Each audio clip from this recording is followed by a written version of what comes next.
दोस्तों, आज की कहानी है भैया आप तो चाहते ही नहीं मेरी बेटी को आपकी बेटी से ज़्यादा संपन्न ससुराल मिले।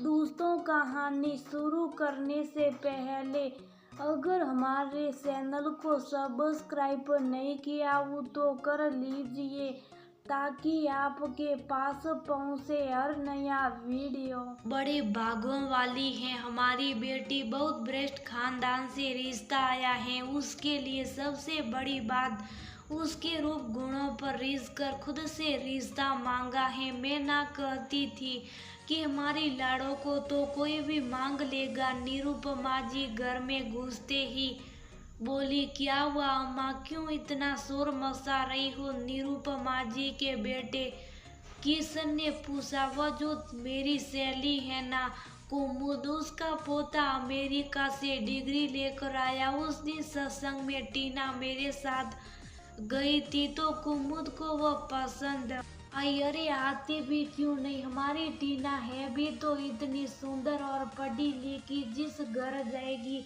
वह स्वर्ग बना देगी। कुमुद कह रही थी उसका पोता कुछ दिनों के लिए भारत आया, शादी करके फिर अमेरिका चला जाएगा, साथ में हमारी टीना को भी ले जाएगा। तुझे तो पता ही है उसके बाप का कारोबार कितना फैला हुआ, विदेश का कारोबार। समीर को ही संभालना। मैंने इतवार को उन लोगों को घर आने के लिए बोल दिया, तुम लोग तैयारी कर लो। अरे वाह, ये तो बहुत अच्छी खबर सुनी है तुमने। माँ, मैं अभी तैयारी शुरू कर देता हूँ, किशन ने कहा। वहीं पास बैठे निरुपमा जी का बड़ा बेटा राजीव बोला, नहीं माँ, हम अपनी बच्ची को इतनी दूर नहीं भेजेंगे। रिश्ते बराबरी में बनाने चाहिए, दूर के ढोल सुहावने होते। हमारी मासूम बच्ची इतने ऊंचे लोगों के साथ एडजस्ट नहीं कर पाएगी। आप तो रहने ही दीजिए भाई साहब, अपनी लड़की की ससुराल की हैसियत खुश नहीं है, इसलिए आपको जलन हो रही है कि मेरी बेटी के लिए इतना अच्छा रिश्ता आया। आप तो चाहते ही नहीं मेरी बेटी को आपकी बेटी से ज्यादा सपन ससुराल मिले। कैसी बात कर रहा है तू छोटे, ये तेरी मेरी बेटी कहाँ से आ गई हमारे बीच? मैं तुझे अपने अनुभव से बता रहा हूँ, उनसे खानदान में जाकर हमारी बेटी खुश नहीं रह पाएगी। और मेरी बेटी के ससुराल जैसे भी बहुत अच्छी है, क्योंकि मेरी बेटी वहाँ खुश है और मान सम्मान से रहती है। बाकी तुम्हारी मर्जी, कहकर राजीव जी चुप हो गए। टीना को जब इस रिश्ते का पता चला तो धोबी उसे खानदान की बहू के सपने देखने लगी। हमेशा उसे खानदान की औरतों और उनके पहनावे को देखकर सोचती थी कि काश उसके पास भी ऐसे कपड़े और गहने होते, लेकिन अपनी छोटी सी नौकरी में तो ये संभव ना था, इसलिए वह भी इस शादी के लिए तैयार हो गई। इतवार को लड़के वाले आए और समीर व टीना का रिश्ता तय हो गया। जल्दी दोनों की शादी भी हो गई, क्योंकि समीर को अमेरिका वापस जाना था। शुरू में तो टीना को ससुराल में बहुत अच्छा लगा, लेकिन धीरे धीरे उसकी आंखों से ऊंचे खानदान का पर्दा साफ होने लगा। समीर का रोज शराब पीना तो आम बात थी।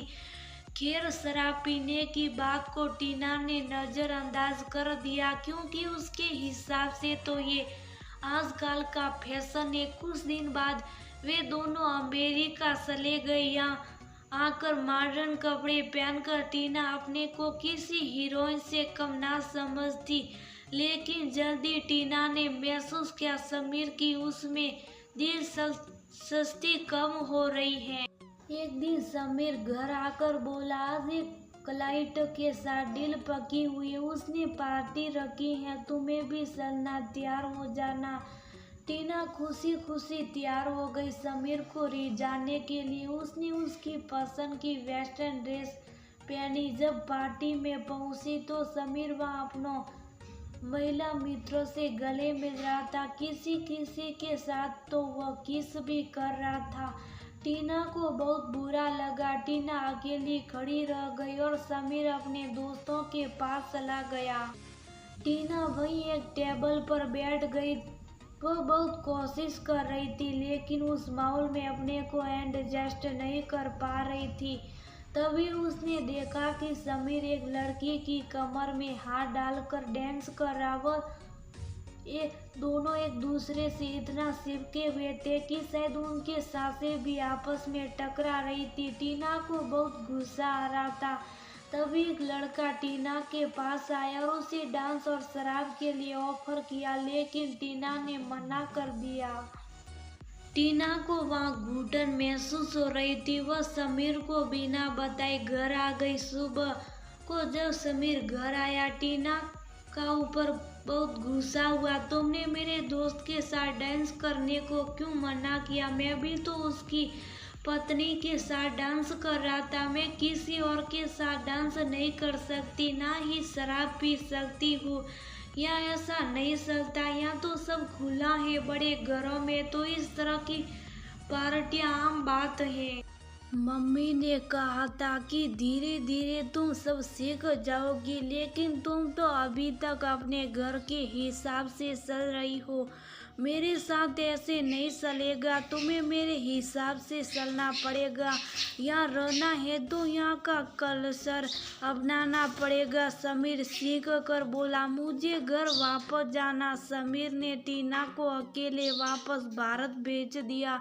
टीना सीधे अपने घर गई। वहाँ अपने मम्मी पापा को सारी बात बताई। टीना बहुत रो रही थी। मैंने तो पहले ही मना किया था, लेकिन तुम सबकी आंखों पर तो उसे खानदान का चश्मा चढ़ा था।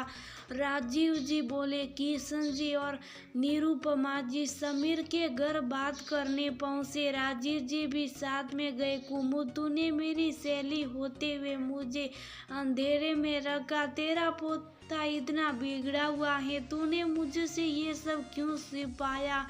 निरुपमा जी ने दुखी होते हुए कहा, इसमें बताने वाली क्या बात थी? उसे खानदान में इस तरह की पार्टी, डांस और रहन सहन तो आम बात है। ये भारी साड़ियाँ और जेवर, ये सब तो त्योहारों पर फॉर्मेलिटी के लिए ही होता। अगर जिंदगी के मजे ना ले तो ऐसे पैसे का क्या फायदा? आजकल की लड़कियों तो खुद लड़कों से आगे। मुझे क्या पता था कि तुम लोग गरीब होने के साथ साथ ओल्ड फैशन भी हो।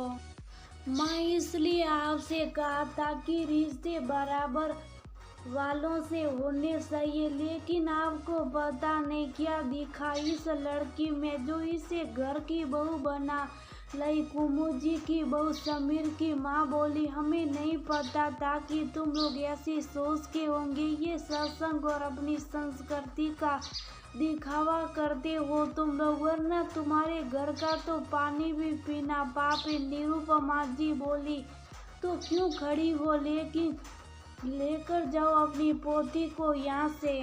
हाँ, ले जा रही हूँ। मेरी पोती ऐसे घर में नहीं रहेगी। मेरे बड़े बेटे ने तो पहले ही मुझे मना किया था, लेकिन मेरी मती मारी गई थी और अपने से उसे खानदान में लड़की को दे दिया। तुमने मेरी बच्ची की जिंदगी खराब कर दी। ऐसे ससुराल से तो लड़की घर में भली।